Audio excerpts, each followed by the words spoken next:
మంతా తుఫాన్ తీరానికి దూసుకొస్తోంది. సరిగ్గా 20 నిమిషాల్లో అంటే 7 గంటలకు మంతా తుఫాన్ తీరాన్ని తాకబోతోంది. ఆంధ్రప్రదేశ్లో కోనసీమ తీరాన్ని మంతా తుఫాన్ తాకబోతోంది. సమయం ఇప్పుడు 6 గంటల 40 నిమిషాలు అవుతోంది. సరిగ్గా 20 నిమిషాల్లో ఈ తుఫాన్ తీరాన్ని తాకబోతోంది. ఈ తుఫాను బలపడుతూ తీరానికి వస్తోంది. ఇది తీవ్ర తుఫానుగా రూపాంతరం చెందుతుందని చెబుతూ ఉన్నారు.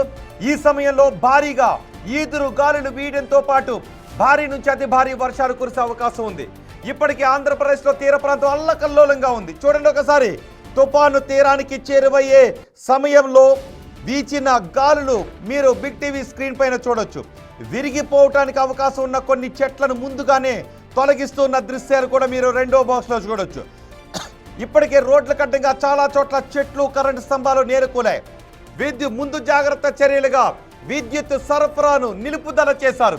ఈ రోజు సాయంత్రం తుఫాను తీరాన్ని తాకి దాటే సమయంలో అంటే 7 గంటల నుంచి అర్ధరాత్రి 1 గంట వరకు ఆంధ్రప్రదేశ్లో తీర ప్రాంతం అల్లకల్లోలంగా ఉంటుంది. ప్రజలెవరూ బయటకు రావద్దని చెప్తున్నారు. ఇంతకు ముందు వెదర్ మ్యాన్ మాట్లాడిన వివరాలు కూడా మనం చూసాం. అదృష్టవశాత్తు ఈ తుఫాను అర్ధరాత్రి తీరం దాటుతోంది. ఆ సమయంలో ప్రజలందరూ ఇళ్లలోనే ఉంటారు అని. ఒకవేళ మీరు బలహీనంగా ఉంటే మీరు పక్కింటికి వెళ్ళండి, బలంగా ఉన్న ఇంటికి వెళ్ళండి. ఈ రాత్రి 7 గంటల నుంచి సరిగ్గా అర్ధరాత్రి 1 గంట మధ్యలో తుఫాను తీరాన్ని తాకి దాటే ఆ సమయంలో తీర ప్రాంతం అంతా పెను విలయాన్ని సృష్టించే అవకాశం ఉంటుందని చెప్తున్నారు. ఒక్కసారి మనం విశాఖపట్నం వెళ్దాం. విశాఖపట్నం నుంచి సమాచారం అందించడానికి విశాఖ తీర ప్రాంతం నుంచి మా ప్రతినిధి రాజు మనకు అందుబాటులో ఉన్నారు. రాజు, మరికొద్దిసేపట్లో ఈ మంతా తుఫాన్ తీరాన్ని తాకబోతూ ఉంది. ఇప్పటికే విశాఖపట్నంలో తీర ప్రాంతంలో ఈ మంతా తుఫాన్ కారణంగా ఎటువంటి పరిస్థితులు కనబడుతూ ఉన్నాయి? ముఖ్యంగా చూస్తే ఇక్కడ మంతా తుఫాను ప్రభావం ఇంచుమించుగా అటు శ్రీకాకుళం నుంచి నెల్లూరు వరకు ఉన్నటువంటి సముద్ర తీర ప్రాంతాన్ని అల్లకల్లోలం చేసింది.